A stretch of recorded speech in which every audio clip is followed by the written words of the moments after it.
National Coalition for the Homeless. And there we met 3 speakers who were formerly homeless. There was James, Sheila, and Alan.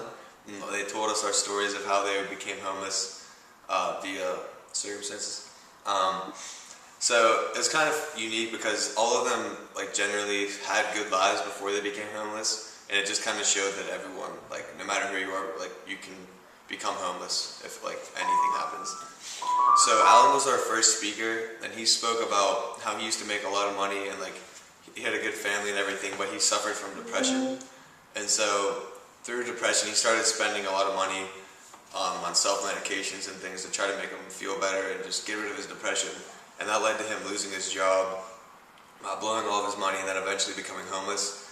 And then he did get out of homelessness for a short period of time, but then some unfortunate events happened again and put him back into homelessness. So he went through it twice, but then he's staying in a home, currently trying to find somewhere permanent to stay. And then Sheila was our next speaker, and she grew up in a wealthy, happy family.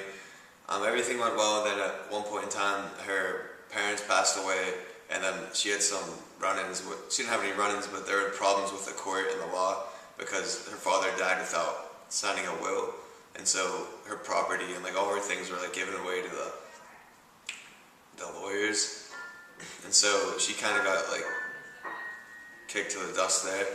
So that's how she became homeless, and then she had family to stay with, but she didn't necessarily want to put them through that because she already stayed with them for a while and saw that it didn't really work out, and so she wanted to try to fix things on her own.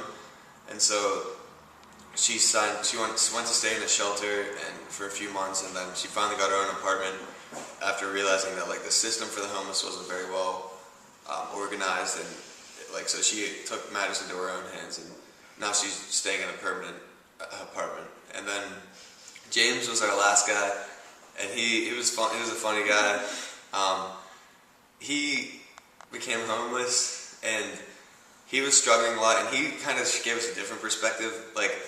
He stayed on park benches and stuff because he was told many stories about from other homeless people how the shelters, bad things happened there. People's things were stolen, they were stabbed, there were fights, and there were rats, cockroaches. They weren't very clean, and so he kind of explained it to us that way, and which helped answer some of my questions of why they don't all stay in shelters, and now I see why.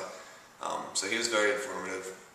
And now he got a job with the National Coalition for the Homeless, and he sells newspapers on the sidewalk and to other people, and he currently is looking for a permanent address, but he is staying in a shelter. Not as bad as the other ones, but he does have a home right now.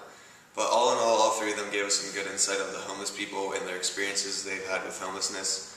And I think it was really great for everyone to understand and see that side of the homeless.